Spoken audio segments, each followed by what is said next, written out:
Hello friends, आप सभी का यूपीएससी पीसीएस एस्पिरेंट चैनल में स्वागत है। इस वीडियो में हम देखेंगे दृष्टि आईएएस की प्रीलिम टेस्ट सीरीज 2023 की टेस्ट नंबर 14। ठीक है, टेस्ट नंबर 14 देखेंगे। और ये जो टेस्ट है ये क्या है, प्राचीन एवं मध्यकालीन इतिहास से है। प्राचीन एवं मध्यकालीन इतिहास और साथ में क्या है, कला। ठीक है, कला संस्कृति। ठीक है, और कला और संस्कृति का भी है। तो अगर यदि आप न्यू हैं तो प्लीज़ इस चैनल को सब्सक्राइब, लाइक एवं शेयर कर लीजिएगा इसी प्रकार की टेस्ट सीरीज देखने के लिए और यूपीएससी रिगार्डिंग वीडियो देखने के लिए। ठीक है, तो चलिए स्टार्ट करते हैं। अगर यदि आप न्यू हैं तो इस चैनल को सब्सक्राइब, लाइक एवं शेयर कर दीजिएगा। ठीक है, और अगर यदि आप लोगों को चाहिए विजन आईएएस की PT 365 की वीडियो तो वो भी मैं लेकर आऊँगा। आप लोग कॉमेंट सेक्शन में कमेंट कर दीजिएगा। जो 2023 की PT 367 PT के स्पेशल जो है करंट अफेयर्स जो आता है, उसमें जो पिछला एक ईयर का जो करंट अफेयर्स रहेगा वो पूरा रहेगा। तो PT स्पेशल अगर यदि आप लोगों को उसकी भी वीडियो चाहिए तो आप लोग कमेंट सेक्शन में कमेंट कर दीजिएगा, उसकी भी वीडियो मैं बना दूंगा। ठीक है, तो चलिए आप स्टार्ट करते हैं। मध्यकालीन भारत के संबंध में निम्नलिखित युग्मों पर विचार कीजिए। तो मध्यकालीन भारत के संबंध में इस देख लेते हैं पद और ये भूमिका। वकियानवीस, ठीक है, वकियानवीस गुप्तचर, तो ये सही है। वकियानवीस जो है गुप्तचर का, ठीक है, भूमिका क्या था, गुप्तचर का था। और मजूमदार जो है, मुनीम को मजूमदार कहा जाता था, ये सही है। दबीर जो है न्याय के प्रभारी नहीं, ये समारोह के प्रभारी को कहा जाता था, तो इसलिए ये गलत हो गया।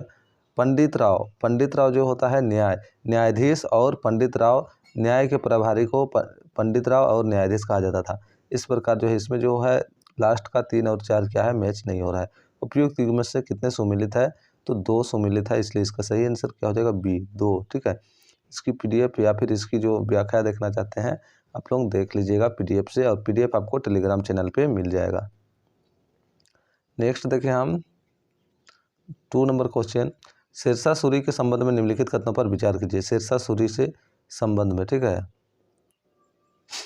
उसने न्यायिक व्यवस्था पर कभी विशेष ध्यान नहीं दिया, ये तो गलत है। ठीक है, क्योंकि शेरशाह सूरी ने जो है न्यायिक विषय पर क्या है, विशेष ध्यान दिया था। ठीक है, उसने जमींदारी और जागीरदारी प्रथाओं की तुलना में रैयतवाड़ी व्यवस्था को प्राथमिकता दिया, तो ये सही है। उसने क्या है, जमींदारी और जागीरदारी प्रथाओं की तुलना में रैयतवाड़ी व्यवस्था को ज़्यादा प्राथमिकता दिया था।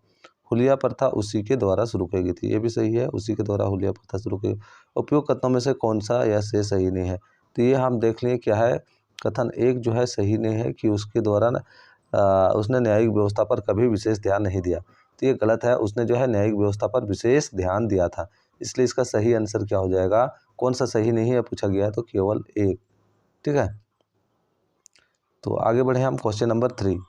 तो आपको अच्छा लग रहा है तो आप लोग प्लीज़ इस वीडियो को लाइक एवं शेयर कर दीजिएगा। ठीक है, देखते हैं हम लोग 3 नंबर। विभिन्न प्रकार के भूस्खलन क्षेत्रों के संदर्भ में निम्नलिखित कथनों पर विचार कीजिए। विभिन्न प्रकार के भूस्खलन क्षेत्रों के संदर्भ में निम्नलिखित कथनों पर विचार करना है। सभी हिमालयी राज्य अत्यधिक संवेदनशील क्षेत्र में शामिल है, ये सही है। भूस्खलन जो होता है हिमालय क्षेत्र में बहुत ज़्यादा होता है, और ये क्या है, अत्यधिक संवेदनशील क्षेत्र में शामिल है, तो ये क्या है, सही है। ठीक है, किसके लिए पूछा गया था, भूस्खलन क्षेत्र के संदर्भ में। पश्चिमी घाट और नीलगिरी में खड़ी ढलान वाले उच्च वर्षा वाले क्षेत्र उच्च संवेदनशील क्षेत्र में शामिल है, ये नहीं है। ठीक है, उत्खनन और अधोगमन के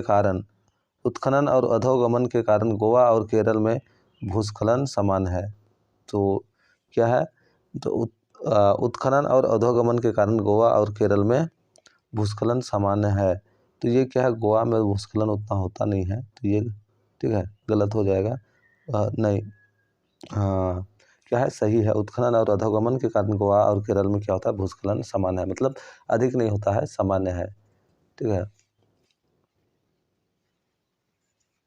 तो इसमें से पूछा गया है कौन सा सही नहीं है, तो यहाँ पे देख सकते हैं 1 नंबर, सभी हिमालय राज्य अत्यधिक संवेदनशील क्षेत्र, सभी संवेदनशील क्षेत्र नहीं है, तो 1 और 2 क्या है, इसका गलत है, यानी कि ऑप्शन नंबर A। ठीक है, ऑप्शन नंबर A हो जाएगा, 1 और 2। तो ये क्वेश्चन नंबर 3, तो हम थोड़ा इसकी व्याख्या देख सकते हैं क्वेश्चन नंबर 3 की।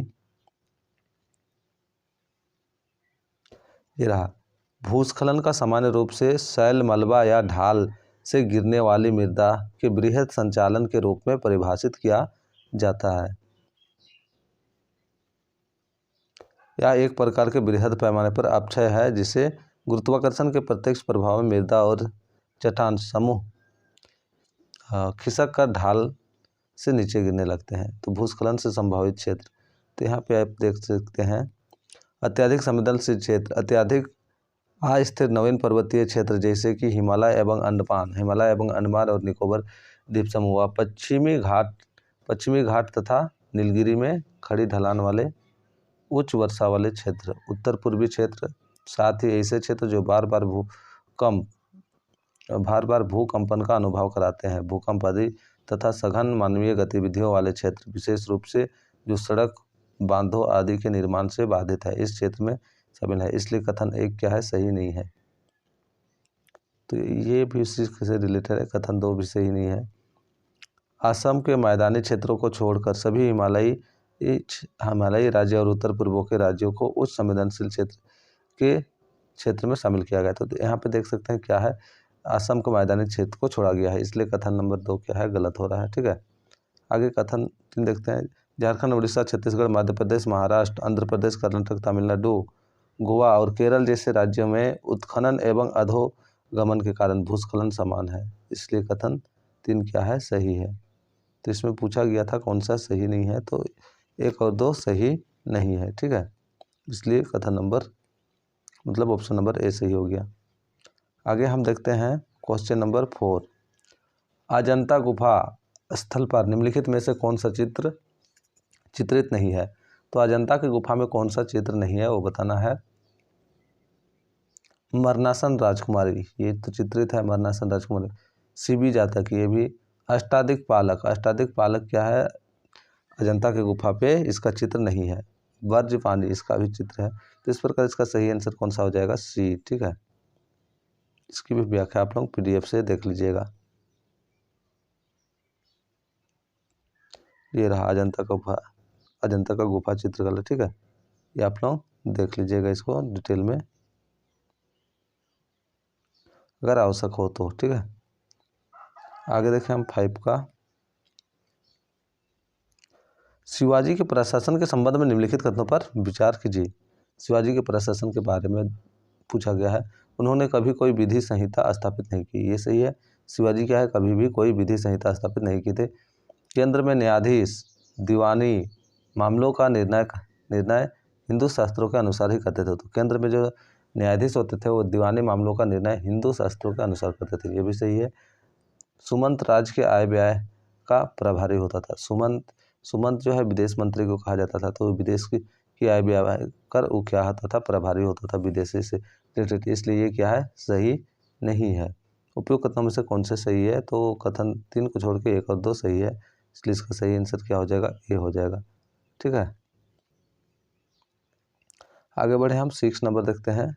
श्रेष्ठ, ठीक है, श्रेष्ठ योजना संदर्भ में निम्नलिखित कथनों पर विचार कीजिए। श्रेष्ठ योजना से रिलेटेड है, या अनुसूचित जनजाति के विद्यालयों के लिए एक योजना है, अनुसूचित जनजाति के बच्चों के लिए। ठीक है, तो ये क्या है, मेधावी बच्चों, अनुसूचित जनजाति के जो ठीक है मेधावी बच्चे होते हैं अनुसूचित जनजाति, ठीक है, उसके विद्यालय के जो मेधावी बच्चे होते हैं उनके लिए है इस योजना।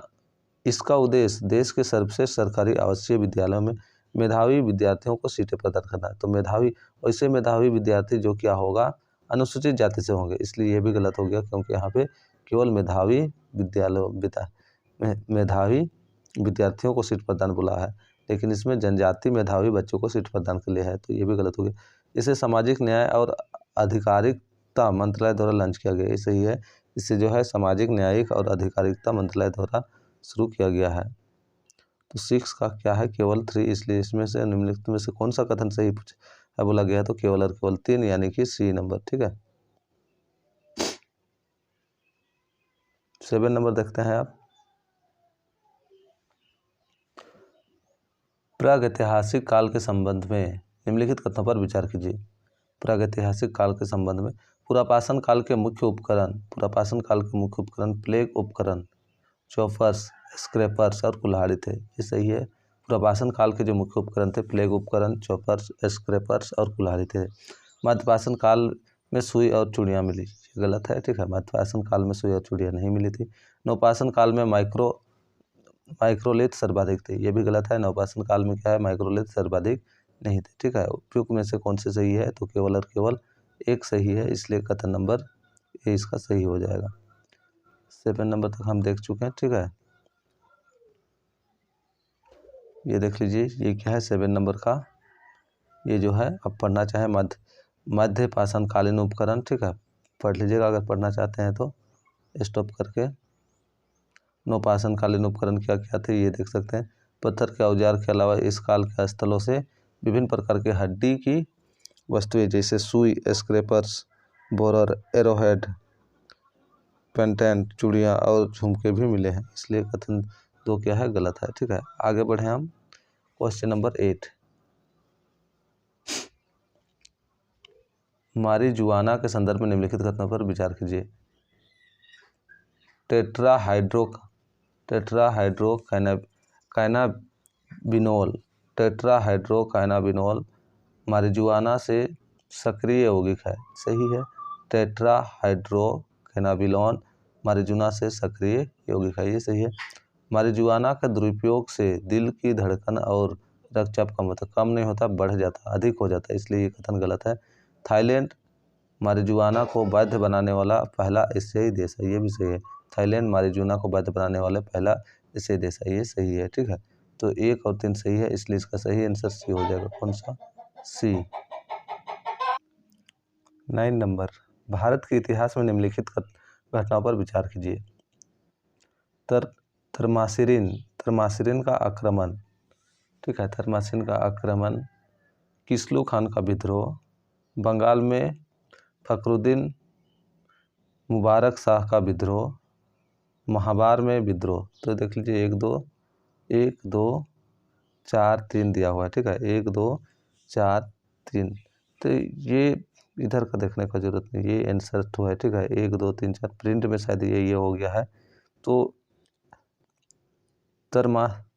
थर्मासिरिन का आक्रमण, इस उपरोक्त घटना का प्रारंभिक काल से सही अनुक्रमण, ठीक है, सही कालानुक्रम क्या है, सही कालानुक्रम क्या है ये बताना था।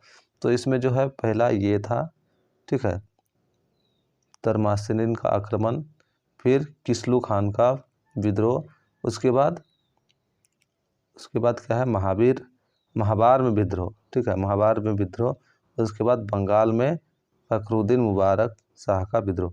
तो ये 1 2 3 4 ये आंसर को डिनोटेड कर रहा है। पहले क्या हो जाएगा 1 2 1 2 फिर ये 3, तो इसमें, ठीक है, तो इसलिए इसका सही आंसर क्या हो जाएगा, सी हो जाएगा, ठीक है। 1 2 4 3, हाँ सी हो जाएगा, 1 2 4 3। चलिए आगे बढ़ते हैं हम, इसकी व्याख्या आप लोग देख लीजिएगा PDF से, और PDF आपको टेलीग्राम में मिलेगा। तो टेलीग्राम की जो लिंक है वो डिस्क्रिप्शन में रहेगा वीडियो के, आप टेलीग्राम ज्वाइन कर लीजिएगा और PDF डाउनलोड करके ये देख सकते हैं। रिम ऑफ द पैसिफिक, ठीक है, रिम पैक, ठीक है, rim of the Pacific, rim pack अभ्यास के संबंध में निम्नलिखित कथनों पर विचार कीजिए। विश्व की सबसे बड़ी वार्षिक बहुपक्षीय नौसैनिक अभ्यास है, वार्षिक नहीं द्विवार्षिक है, इसलिए गलत हो जा रहा है, क्योंकि यहाँ वार्षिक दिया है लेकिन ये द्विवार्षिक है। भारत ने पहली बार वर्ष 2014 में रिमपेक में भाग लिया था, सही है, भारत 2014 में पहली बार। रिमपेक अभ्यास वर्ष 1971 में केवल ऑस्ट्रेलिया और कनाडा द्वारा वार्षिक अभ्यास के रूप में शुरू किया गया था। यहाँ पे क्या है, ऑस्ट्रेलिया, कनाडा और संयुक्त राज्य अमेरिका द्वारा शुरू किया गया था 1971 में वार्षिक रूप में, और 1974 में ये क्या हो गया, 2 वार्षिक हो गया था। तो इसलिए इसमें क्या है, ये भी गलत है, तो केवल इसका कथन 2 सही है, ठीक है। तो पूछा गया है कौन से सही है, तो केवल 2। 11 नंबर, सिंधु घाटी सभ्यता के संबंध में निम्नलिखित कथनों पर विचार कीजिए। सिंधु घाटी सभ्यता के बारे में, ठीक है, गाय उनकी मुहर में चित्रित एक प्रमुख पक्षी है, ये गलत है। सिंधु घाटी की जितने भी मुहर था उसमें अभी तक क्या है, गाय की जो चित्रित नहीं मिला है उसके मुहर में, इसलिए ये गलत है। द्रव्य मम की विधि यानी कि शायर पेर्ड्यू लोहे की ढलाई के लिए इस्तेमाल किए जाने वाली तकनीक थी, तो ये भी गलत है, ठीक है। लाल और काले मेरुदंड इस सभ्यता की एक विशेषता थी, ये सही है, ठीक है। लाल और काले क्या होता है, सिंधु घाटी सभ्यता में मिलते थे। तो ये सही है। कथन नंबर 3 क्या है, सही है। तो 11 ना। तो उपयुक्त कथनों में से कौन सी कथन सही है? तो यहाँ देख लीजिए, उपयुक्त कथनों में से कौन सी कथन सही है। तो इसमें हम देखें केवल क्या है, 3 सही है, तो इसलिए इसका सही आंसर क्या हो जाएगा, 3 हो जाएगा। अब देखते हैं 12 नंबर। निम्नलिखित में से कौन सा उत्पाद भारत संयुक्त अरब अमीरात व्यापक आर्थिक साझेदारी समझौते CEPA के तहत बहिष्करण सूची में सूचीबद्ध नहीं है, बहिष्करण सूची में सूचीबद्ध नहीं है। तो ये जो है चमड़ा, ठीक है, यहाँ देख लीजिए पहले से ही ठीक दिख रहा है, चमड़ा का, ठीक है, भारत संयुक्त अरब अमीरात व्यापक आर्थिक साझेदारी, ठीक है, किसका नहीं है, तो चमड़ा का। मध्यकालीन भारत के संदर्भ में समंत शब्द का अर्थ है, समंत शब्द, ठीक है, समंत यानी कि छोटे व्यापार, मध्यकालीन भारत के क्या, छोटे सरदार, व्यापार नहीं सरदार, इसलिए क्या हो जाएगा, डी नंबर। संगम युग से संबंध में निम्नलिखित कथनों पर विचार कीजिए। संगम युग से संबंध, संगम साहित्य में चोलों, चेरों और पांड्यों को मूवेंद्र के रूप में नामित किया गया था, सही है ये, ठीक है। चेरों की राजधानी उरेयूर थी और चोलों की वांजी थी, ये गलत है। चेरों की जो राजधानी थी वो वांजी थी। तो इस प्रकार ये जो कथन है गलत हो गया, ठीक है। तो इसमें से केवल एक कथन सही है, कौन सा, एक, ठीक है, कौन सा सही पूछा गया, तो केवल एक, यानी कि ये नंबर हो गया। आगे देखते हैं 15 नंबर। निम्नलिखित समुद्रों को उत्तर से दक्षिण की ओर व्यवस्थित कीजिए। उत्तर से दक्षिण की ओर व्यवस्थित करना है, ये जो समुद्र, उत्तरी सागर, नॉर्वेजियन सागर, काला सागर, भूमध्य सागर। तो सबसे उत्तर में जो इसमें नॉर्वेजियन सागर है, फिर उसके बाद उत्तर सागर है, फिर काला सागर है, फिर भूमध्य सागर है, यानी कि 2 1 3 4, 2 1 3 4, 2 1 3 4 ए नंबर में है, 2 1 3 4, 2 1 3 4 ए में ही है। तो इसका सही आंसर क्या हो जाएगा, ए। आगे बढ़े हम 16 नंबर। हड़प्पा सभ्यता के संबंध में निम्नलिखित कथनों पर विचार कीजिए। हड़प्पा सभ्यता के संबंध में बताना है। पशुपालन के साथ साथ कृषि उनकी अर्थव्यवस्था का मूल आधार था, ये सही है। हड़प्पा सभ्यता में कृषि के साथ साथ पशुपालन जो है उसका मुख्य आधार था, तो ये सही है। उन्होंने सोने और चांदी की वस्तु का उत्पादन किया, ये भी सही है। वे लोग क्या है, सोने और चांदी वस्तु का उत्पादन किया था। इस सभ्यता के लोग विविध व्यवसाय से जुड़े थे, ये भी सही है, ठीक है। सिंधु घाटी सभ्यता के या फिर हड़प्पा सभ्यता के जो लोग हैं वो क्या है, बहुत सारे व्यवसाय से जुड़े हुए थे। तो ये सही, तीनों सही है, इसलिए इसका सही सर क्या है, कौन सा सही पूछा है, तो 1 2 3 यानी कि डी नंबर, कौन सा, डी नंबर, ठीक है। आगे बढ़े हम 17 नंबर।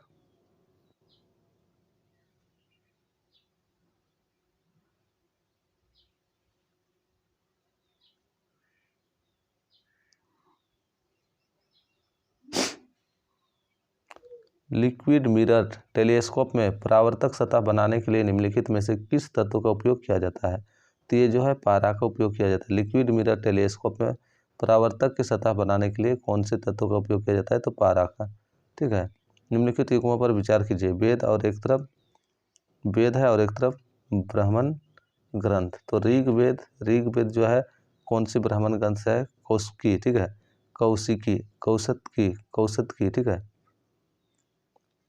कौशिकी। सामवेद, शतपथ, सामवेद नहीं, जो सामवेद है उसके जो ब्राह्मण ग्रंथ है वो शतपथ नहीं थे।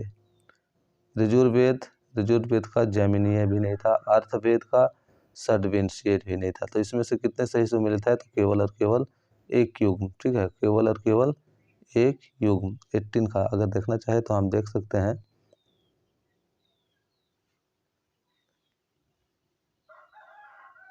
रहा 18 का, यहाँ ब्राह्मण, ठीक है, और वेद।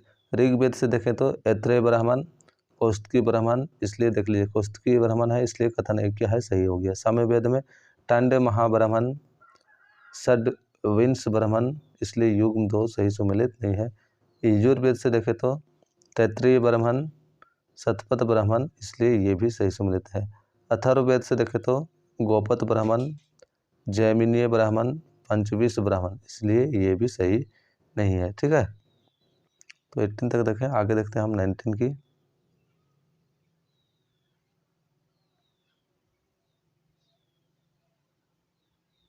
ये रहा 19 नंबर। सतवाहन साम्राज्य के संबंध में निम्नलिखित कथनों पर विचार कीजिए। सतवाहन साम्राज्य से संबंधित आगे राज्य में भूदान का प्रचलन था। सतवाहन साम्राज्य में क्या था? भूदान, राज्य में भूदान का प्रचलन था। नाने घाट अभिलेख में केवल हिंदू पुजारियों को कर में छूट देने की संबंधित जानकारी मिलती है। ये भी सही है। क्या है? नाने घाट अभिलेख में केवल हिंदू पुजारियों को कर में छूट देने की संबंधित जानकारी मिलती थी, ये गलत है। ठीक है। नहपान सिक्के गौतमी पुत्र सतकर्षण के शासनकाल के दौरान जारी किए गए थे, ये सही है। नहपान सिक्के जो है गौतमी पुत्र सतकर्षणी के शासनकाल में जारी किया गया था। तो इसमें से जो है 1 और 3 सही है, 2 क्या है? गलत है। ठीक है, तो उपयुक्त में से कौन से सही नहीं है पूछा गया है, कौन से सही नहीं है? तो 2 नंबर सही नहीं है, इसलिए कथन नंबर 2 हो जाएगा। आगे बढ़े हम 20 नंबर। कर्नाटक संगीत रचना के संदर्भ में निम्नलिखित कथनों पर विचार कीजिए। कर्नाटक संगीत रचना के संदर्भ में संगीत की पहली या दूसरी विषयगत पंक्तियों को वर्णम कहा जाता है, ये सही है। संगीत की पहली या दूसरी विषयगत पंक्तियों को वर्णम कहा जाता है, ये सही है। पल्लवी आमतौर पर गायन की शुरुआत में गाई जाने वाली पंक्ति रचना है। तो पल्लवी जो है आमतौर पर गायन की शुरुआत में जो गाए जाते हैं उसको कहा जाता है। ठीक है, इस पंक्ति को कहा जाता है। तो इस प्रकार ये भी सही। ठीक है, तो ये क्या है? दोनों कथन क्या है? संगीत की पहली या दूसरी विषयगत पंक्तियों को वर्णम कहा जाता है, तो ये गलत है। वर्णम कहा नहीं जाता है। और इसमें जो है पंक्ति को रचना कहा जाता है, ये भी सही नहीं है। तो इसमें क्या है? कौन से सही नहीं है पूछा गया है, तो दोनों सही नहीं है, 1 और 2 दोनों सही नहीं है, इसलिए इसका सही आंसर क्या हो जाएगा? C 1 और 2। हम इसका व्याख्या हम लोग देख सकते हैं। ठीक है, 17, 18, 19 की व्याख्या ये रहा। सातवाहन, तो यहाँ पे देख लीजिए, गौतमीपुत्र सतकर्षणी सातवाहन राजाओं में सबसे महान था। उसने शक शासक नहपान को पराजित कर नहपान के सिक्कों को अपने सही प्रतीक चिन्ह के साथ फिर से जारी किया था, इसलिए कथन 3 क्या है? सही है। सातवाहन युग के दौरान भूमि अनुदान प्रदान करना एक महत्वपूर्ण विकास था। इन अनुदानों को प्राप्त करने वाले में अधिकांश ब्राह्मण और बौद्ध थे, इसलिए कथन 1 भी क्या है? सही है। लेकिन देख सकते हैं नाने घाट शिलालेखों पर बौद्ध भिक्षुओं को दी गई भूमि संबंधी कर छूट का वर्णन मिलता है। यह शुरुआत से ही पुरोहित समूह की उच्च स्थिति को दर्शाता है। इस प्रकार के भूमि दान से ऐसे लोगों के समूह का निर्माण हुआ जो कृषि नहीं करते थे लेकिन भूमि के मालिक थे, इसलिए कथन 2 क्या है? सही नहीं है। आगे हम देख लेते हैं, ये सर आप लोग देख लीजिएगा। ठीक है, 20 नंबर का देख लेते हैं थोड़ा सा। कर्नाटक संगीत भारत में शास्त्रीय संगीत की कर्नाटक शाखा कृति आधारित है और साहित्य या संगीतात्मक खंड के गीत की गुणवत्ता पर अधिक बल देता है। कृति एक निश्चित राग और निश्चित ताल या तालबद्ध चक्र में विकसित संगीतमय गीत होता है। कर्नाटक शैली की प्रत्येक रचना के कई भाग होते हैं। पल्लवी रचना की पहली या दूसरी विसंगत पंक्तियों को पल्लवी कहा जाता है। ठीक है, क्या है? पहली या दूसरी को, ठीक है, पहली या दूसरी विषय पंक्ति को पल्लवी कहा जाता है। तो इस भाग को प्रायः प्रत्येक छंद में दोहराया जाता है, इसलिए कथन 1 सही नहीं है। यहाँ पे देख सकते हैं कथन 2 वर्णम, यह आमतौर पर गायन की शुरुआत में गाई जाने वाली पंक्ति है। इससे श्रोताओं को गायन के राग का पता चलता है। ये 2 भागों में बनता है, पूर्वांग या पहले आदर्श और उत्तरांग या दूसरे आदर्श, अतः कथन 2 भी सही नहीं है। फिर तो यहाँ तक हम लोग देख लें। ठीक है, 20 नंबर तक आप देख लीजिए। अगर यदि आप लोग बोलिएगा तो ये जो है विजन IAS की जो हम बोले स्टार्टिंग में PT 365, ठीक है, PT 365 जो राज्य व्यवस्था क्लासरूम स्टडी मटेरियल का है। ठीक है, अप्रैल 2022 टू अप्रैल 2022 टू दिसंबर 2022 22 अप्रैल से दिसंबर तक का इसमें करंट अफेयर्स मिल जाएगा जो इम्पोर्टेंट है पीटी के लिहाज से, ठीक है। पीटी 65 ये राज्य व्यवस्था है, इसी प्रकार और भी सब्जेक्ट की है। तो अगर यदि आप लोग कमेंट सेक्शन में कमेंट करते हैं तो इसकी जो है वीडियो मैं बनाऊंगा, लेकिन इसकी जो है पीडीएफ, जिसे यहाँ पे देखें हम दृष्टि आईएएस की ये जो है, ठीक है, यहाँ पे क्लियर उतना नहीं मिलेगा, ठीक है। इसकी जो फॉन्ट साइज है थोड़ा सा छोटा है, तो उसमें थोड़ा सा ये होगा, ये आप देख सकते हैं, ठीक है। उसका और इसमें जो डिफरेंस है वो इस प्रकार से उतनी क्लियर दिखाई नहीं देगा। जैसे यहाँ पे देख सकते हैं, इसके लिए क्वालिटी थोड़ा बढ़ा के देखना पड़ेगा आप लोगों को। आर्थिक रूप से कमजोर वर्गों के लिए आरक्षण, ठीक है। Economically weaker section EWS quota, इसमें सुर्खियों में क्यों था? सुप्रीम कोर्ट की संविधान पीठ ने 103वें संविधान संशोधन की वैधता को बरकरार रखा है, ठीक है। इसलिए ये क्या था? सुर्खियों में था 10% आरक्षण, ठीक है। तो ये आप देख सकते हैं इस प्रकार जो है इसमें क्या क्या सुर्खियाँ था वो यहाँ पे, तो ये इम्पोर्टेंट है ये सब। उसी प्रकार यहाँ पे देख सकते हैं ये 1.6 इससे पहले और है, तो ये मैं और जो लिया हूँ प्रिवेटिव डिसीजन, ठीक है। प्रिवेटिव डिटेंशन सुर्खियों में क्या था? हाल ही में सुप्रीम कोर्ट के निर्णय देते हुए कहा कि प्रिवेंटिव डिटेंशन, ठीक है, निवारक निरोध का केवल असाधारण परिस्थितियों में ही उपयोग किया जाना चाहिए। तो ये देख सकते हैं गिरफ्तारी और प्रिवेंटिव डिटेंशन के खिलाफ संवैधानिक सुरक्षा उपयोग क्या क्या है, आगे देख सकते हैं यहाँ पे। और एक यहाँ पे देख सकते हैं गैर कानूनी गतिविधियाँ रोकथाम अधिनियम 1967, सुर्खियों में क्या था? केंद्र सरकार ने popular front of India PFI को यूएपीए 1967 के तहत एक गैर कानूनी संगठन घोषित किया। तो इसके बारे में इसलिए क्या है इम्पोर्टेंट था। उसके बाद देख सकते हैं और संसद, राज्य, विधानसभा, इसे राष्ट्रपति का चुनाव, ठीक है, राष्ट्रपति का चुनाव सुर्खियों में था, उपराष्ट्रपति का चुनाव। तो ये जो है इम्पोर्टेंट है पीटी के लिए। तो अगर यदि आप लोग कमेंट सेक्शन में कमेंट कीजिएगा, लेकिन देख लीजिए यहाँ पे जो क्वालिटी है वो थोड़ा सा आपको उतना अच्छा नहीं दिखेगा। जो दृष्टि आईएएस की टेस्ट सीरीज में जो दिखाई देता है उस प्रकार की क्वालिटी उतनी अच्छा दिखाई नहीं देगा, ठीक है। आपको उसके लिए क्वालिटी थोड़ा सा ये करना पड़ेगा, इंक्रीज करके देखना पड़ेगा। तो आप लोग कमेंट सेक्शन में कमेंट कीजिएगा। अगर यदि आप लोगों को इसकी वीडियो चाहिए पीटी 365 विजन आईएएस की, तो कमेंट सेक्शन में कमेंट कर दीजिएगा, उसकी वीडियो बनाऊंगा, अन्यथा इसकी वीडियो नहीं बनाया जाएगा। तो चलिए इसमें इतना ही, फिर हम नेक्स्ट वीडियो के साथ मिलते हैं। आप लोग कमेंट सेक्शन में कमेंट कीजिएगा तो इस जो विजन आईएएस की जो है पीटी 365 की वीडियो के साथ मिलते हैं, या तो फिर नेक्स्ट डे हम लोग मिलते हैं दृष्टि आईएएस की प्रीलिम टेस्ट सीरीज इसकी पार्ट 2 के साथ, ठीक है।